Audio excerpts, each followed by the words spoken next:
偉人物語。名もない草花虫けらたちを愛し育てた人がいた。自分を犠牲にふるさと国を戦い守った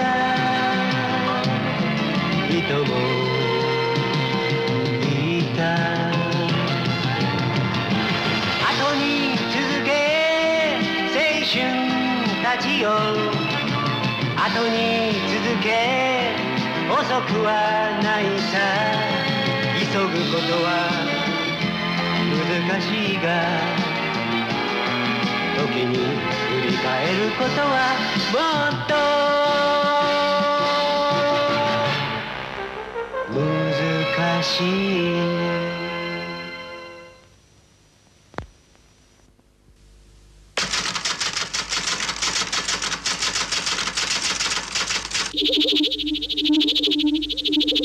Bu Akfıkır'a aitla tunji qatım avada uçup 20 necha yildan keyin yuz bergan ish. Amerikaning San Luis shahrining atrofida har kuni pochta xaltalari qachlangan BAC 4 tiplik bir aeroplan havo boshlig'ida uchib ketadi. Uning uchiqchisi Charles Lindbergh edi.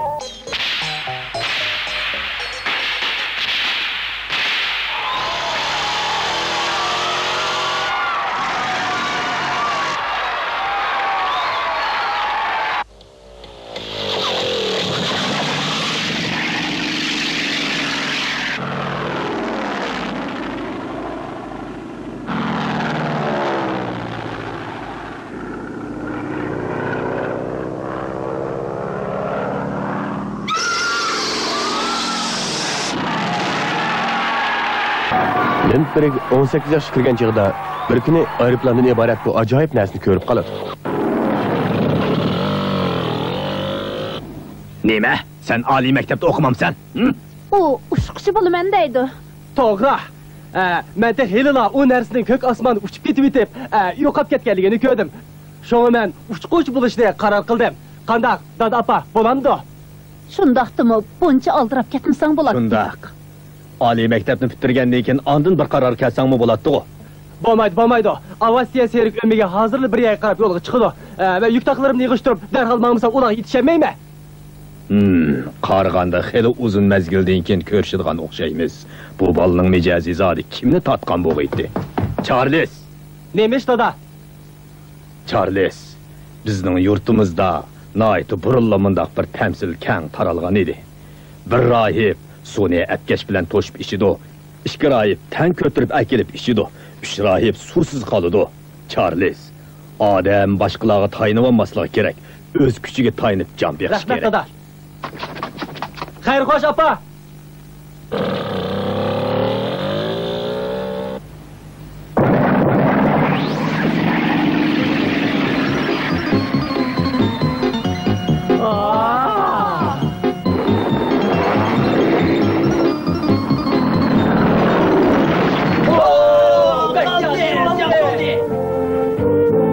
Shundan keyin 4 yil o'tib, Lindbergh alayda uçuşçu bo'lib, Amerikaning har qaysi joylarida o'yin qo'yishga boshladi.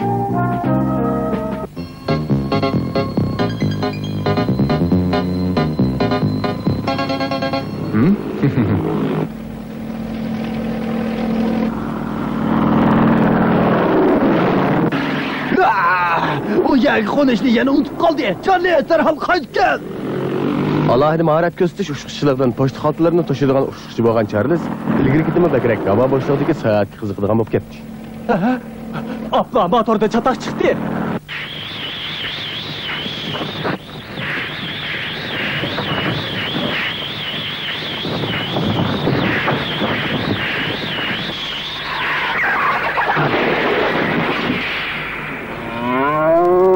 Hey! Sen nima deb o'ynamga qo'nisa? Beni kechiring. Yaxshimisiz? Aeroplanim buzilib qoldi. Siz yasab berasizmi?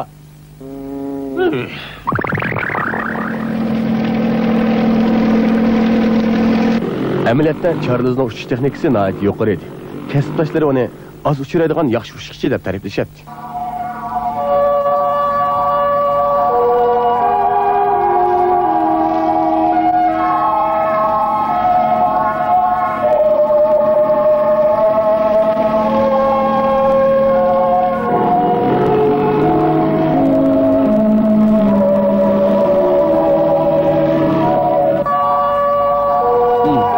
Mening hamma liyaga qushqim keladi. Aeroplan. Sen zade nega ucha oladigansan? Bu mezgilda eng yiroq uchish rekordi 2800 kilometr edi. Charles mush rekordni buzib tashlashga tavakkul qilib uchishni kutyapti. Ana shu chaqlarda yana 1926-yilning oldikayında har qaysi el uchiqchilar orasida bir qatimdalar Nyu-Yorkdan chiqib 5800 kilometr uchib Parijga berib qo'nish kerak deydigan so'z taqilib yuradi. Bizning aeroplanimizda 2 motor bor. Biri buzib qolgan holatdami, bizning aeroplanimiz normal ucha oladi. G'alba, cho'qim bizga mansub qaranglar. Bizning bu aeroplanimizning 3 motori bor. Ha, 4 motor, 3 motordan kuchlik. Biz cho'qima qilib qilamiz. Hammasi yangi tipdagi cho'ng aeroplanlar ekan, haqiqatan qaldis ekan. Mayli, nimali demayli, bu oraliq 5800 kilometr. Bizning bu kichkina aeroplanimiz hech nimaga dalda bo'lmaganidek. Avisi kelyapti-da, bu degan 25 ming Amerika dollarlik mukofotchimi? Men 5800 kilometr ucha olaman dema. Ma'qul. Sinab boqay.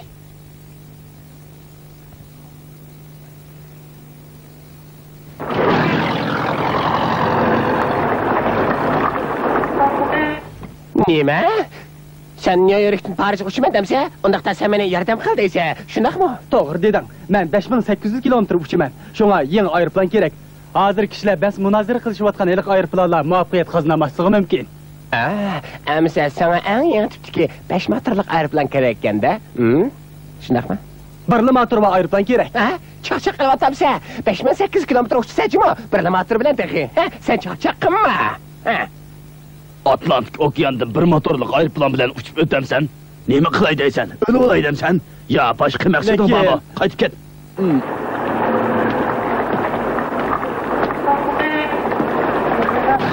Lekin motori ko'p bo'lib ketsa, eg'irlik eshib ketadi. Osmonda uchish uchun eng muhimi yenik bo'lish kerak.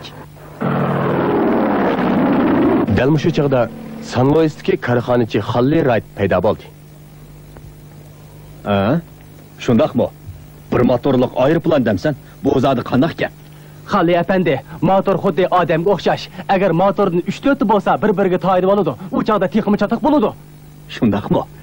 Bir rayib suvni apkesh bilan to'shib ichidi. 2 rayib pan ko'tarib akilib ichidi. 3 rayib bir-biriga basilib suvsiz qoladi. Sen minno suvda cho'ng bo'lgan o'xshamamsan. Men qo'shildim. Bu ishga men pul chiqarma. Sizga chin ko'nglimdan rahmat aytaman apandi. Bir motorlik aeroplan. Shuni bilan Charles Nyu-Yorkdan Parijga 5800 kilometr uchish tayyorlik xizmatlarini boshlab o'tdi. Lindberg haydaydigan bir motorlik kichik tipdagi aeroplan bir yezdagi kichik soatda ishlab bitirildi. Lindberg bu aeroplanga San Luisning Rohi degan ismni qo'ydi. Shunda qilib 1927-yil 5-oyda Nyu-York aerodromiga dunyo bo'yicha o'tkaziladigan uzun masofalik uchish qatnashish uchun kelgan aeroplanlar orqadan kelib qo'nishga boshladi. Yangi uchib mag'lub bo'lgan rekordlarni yo'qotib bo'lmaydi. Chunki havo bag'asir buzilishga boshlagan edi. Lindberg nihoyat tezda Nyu-York aerodromiga yetib kelib, uchiqchilarning sepiga qo'shildi. Kichkina bir aeroplan kelibdi. Bir motorlik aeroplan ekan bu. Siz Lindbergning darligini bilamsiz? Meni izdamsiz? Siz mushu aeroplanni haydab Parijga borman demsiz? U nervisidan ketib qolgan o'xshaydi. Eshib qopti. Haqiqatan ketib qopti.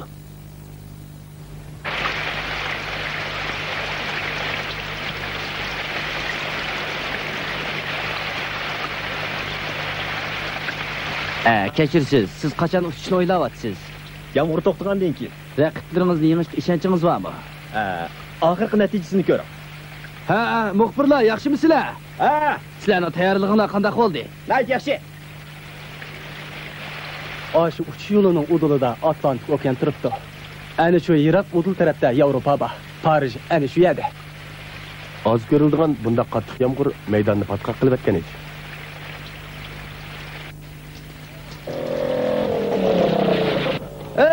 Atlantik okeanning havo boshlig'i echilibdi. Buni hozir avara istansiyasi tuturdi. Havo echilibdi. Yaxshi, hozir uçsaq bo'ldik. Oy, bo'lmaydi. Meydan bek siliq. Karim yo'q, saqlig'ini bir hafta bo'ldi. Endi saqlab o'ltirmayman. Ya, qurmisi bo'lmaydi. Qanday gap bu? Menga buyruq beryapsan, ha? Tusham bu yoqqa. Uni qo'yvat, endi ustoq bo'ldi. Uni qo'yvat. Qo'yvat, meni qo'yvat.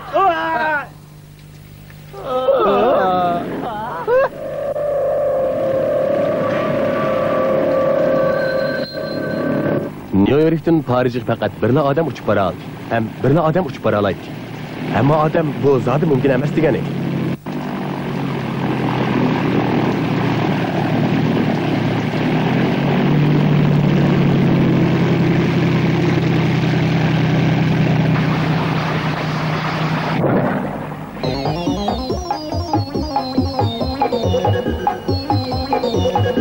Ammo 33 soat 30 minutdan keyin Lindbergh Parij osmonida paydo bo'lib, kishilarni qattiq hayron qoldirdi. Mayli, qancha yiroq bo'lsa davomli uchish kerak. Lindbergh mana shu sap yoshlik istigi bilan hech qanday ishkilanmasdan havo boshlig'iga uchayverdi. Bu haqiqatan alomat bir rekord bo'ldi.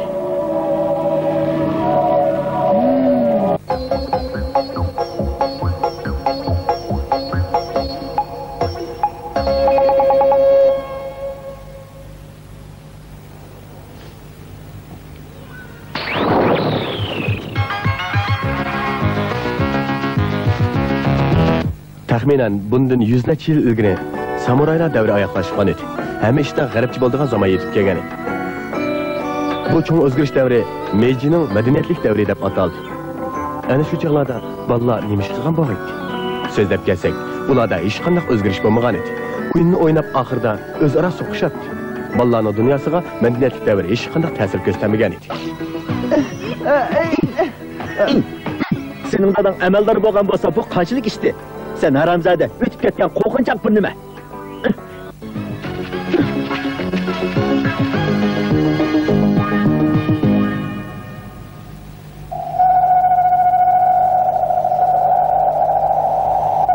Men kuchli odam bo'lmasa bo'lmadik. Ha, nima bo'lding Kigoro? Edo senga yoqmayotgan o'xshamamdi, ha? Dada, bu ya Ido emas. Ha, shundaqmi? Sencha Tokyo qandaqroq? Yana tayoq yegan o'xshamabsa. Bu yo'lda kichik o'g'ashqa bozak bo'lyapsa, kerak yo'q.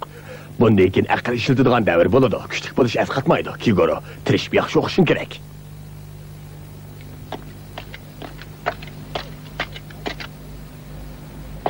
Hey, nay emas. Qo'rqinchoq. Bundaq o'qig'ing bilan sen nima qila olasding, ha? Vazir bo'landing ya. Ha? Nay emas. Men cho'ng bo'laman. Men kuchli odam bo'laman. Uni jazman yig'aman. Ularning meni ojiz deyishiga hargiz yo'l qo'ymayman. Nay emas, qo'rqinchoq. U kitob xaltisi. Kigoro Kyozawadan Tokyoga ko'chib kelib, doimdagidek bozak bo'lib qoladi. Bu Kigoroning go'dak qalbiga cho'nqur o'rnab ketgan edi. Tog'a, Sen nima deb kelding? Mutam ablah. Sen nima deb kelding deyman? Ablah. Ablah. tog'a. Ha? Kigoro, sen nima yomonlik qilib yuriysan? Qarab turganmisan? Hozir uni qanday qurdingiz? Buni Rudo gumpsi deymiz. Rudo gumpsi? Men Yikoyi Shinkinda samuray edim. Shu chaqlarda azroq o'rganib qo'ygandim. Tog'a, menga o'gitib qo'ysangiz o'tinib qolay tog'a. Bundan keyin ham ish Yevropachi bo'ladi. Kalini ishlatadigan zaman keldi. Gap anglag'in, bo'ldi qil. Rudo gumpi asqatmaydi. Zamonda kelib qoldi. Bundan keyin ilm-fan asqatilgan dunyo bo'ladi. Bo'ldi. Xayr xo'sh. Mayli dadisi, mayli tog'isi nima desin, shundan boshlab Kigoro Rudo gumpisi g'ayri so'p qoldi.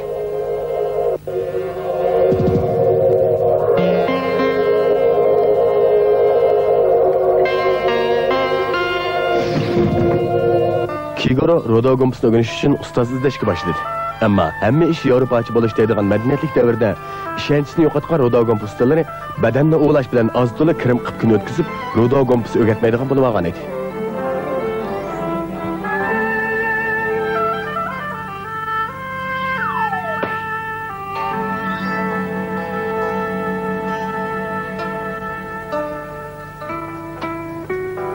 Naymas, qo'qinjaq, naymas. Qo'qinjaq. U o'ziga zodi ustoz topolmay qoldi. Kigoro cho'ng bo'ldi, ammo uning bo'yi cho'ngaymagan, badani shundoq ig'ir edi. Shundoq bo'lsa-mu, u Tokio universitetining o'quvchisi bo'lib qolgan edi.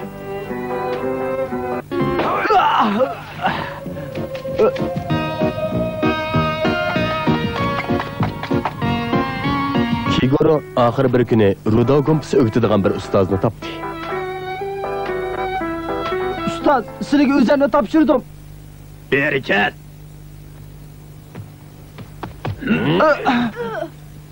Bu qattiqqo'l ustoz hech nimaga parvo qilmay, yangi qabul qilgan shogird Kigoroni hadisni u yoqdan bu yoqqa yiqitib yuratdi. Bu bir xil ilohiy kuch-quvvatga butun zehni quvvatini yig'ib turib, kuchini chiqarish bo'ladi. Xo'p, Bo'ldi. Endi sen Akan bilan mashq qil. kishilar meni Akan palvon deb chaqirdi. Kigoro, qani kel. Palvon Akan.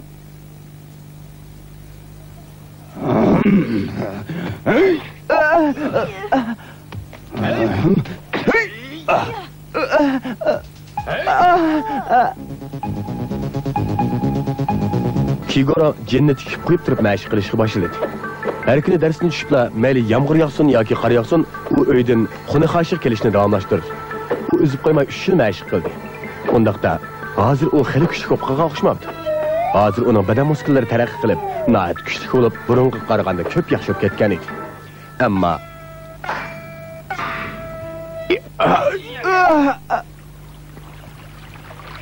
Men Rasul Rudo Gompsini o'rganmay o'tib ketamdim. Kuchimmi Akanning kuchiligi yo'q. Men kuchli odam bo'lishim kerak. Akanni cho'qim yiqitishim kerak. Kigoro, Dada. sen yana ashu Rudo dedigan vahshiy chelishni o'rganib yuramsan? Shundoq. Sen darhol zamondan qolib qolgan bu narsani tashlagin. Men sana deb kelyapman-ku. Bundan keyin kalla ishlatadigan zamon bo'ladi deb. Kalla ishlat. Sen gapimni uqdingmi? Ha? Kigoro. Kalla işletiş. Kalla işletiş.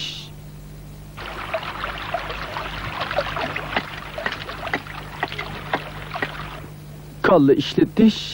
Kalla işletiş. Ne bo'lding Kigoro? Kalla işletiş. To'g'ri, kalla işletish kerak.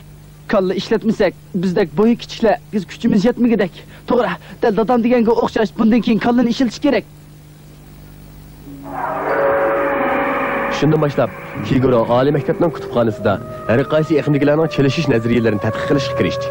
Fizika, mexanika kitoblarini ko'rib, kallasida qanday qilganda bo'yi kichiklar, bo'yi cho'nglarning ustidan g'alaba qilish usuli ustida izlandi.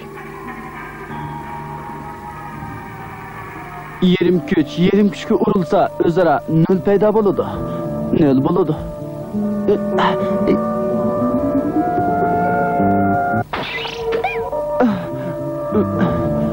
Mening bo'yim cho'ng emas, kuchim ojiz. Agar kuchli odamlar bilan elishib qolsam, jazman yengilib qolaman.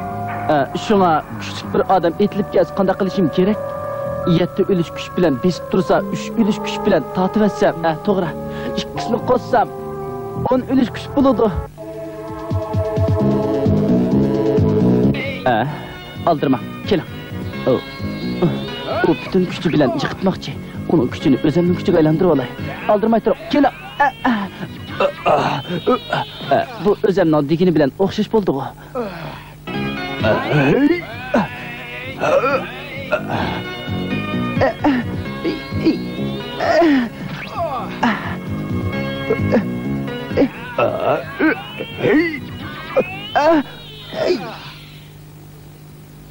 Kigoro, bugun nima ish bo'lib ketdi?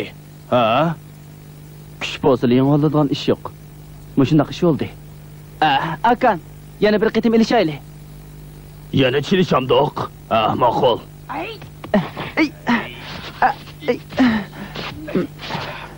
Men sening kuchingdan foydalanaman.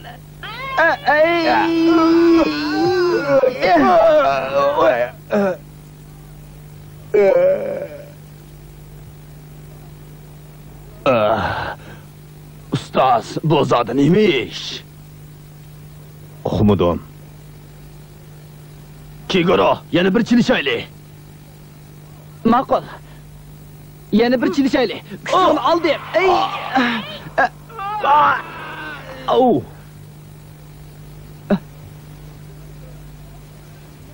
Kigoro, yaraysan. Uni yengib oldim.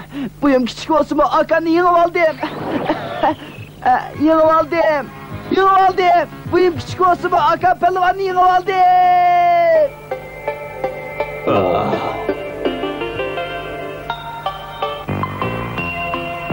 Shundan boshlab Kigoro o'z oldiga bir kichik rudo gumpi iqimini barpo qildi.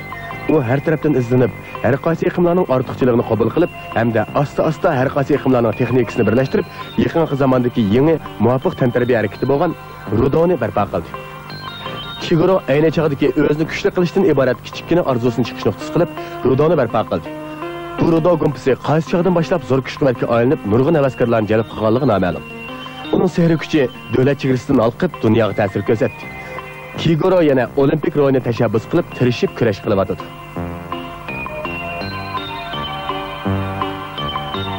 Kichik do'stlar, ruhliq bo'linglar, qavli bo'linglar, kuchli bo'linglar, o'tkir bo'linglar. Boshda ojiz bo'lsanglar, buningga amal yo'q, ammo qo'rqsanglar bo'lmaydi. Iroda bog'lash hammadan muhim. Yolg'iz rudodli emas, hamma ishda shunday bo'lish kerak. Jazman o'zinglarni chiniqtiringlar. Mushunda qilsanglar, texmi qavli bo'lsizlar, o'tkir bo'lsizlar. Qarni ko'ksinglar, texmi kengri bo'ladi. Mening deganim to'g'rimi?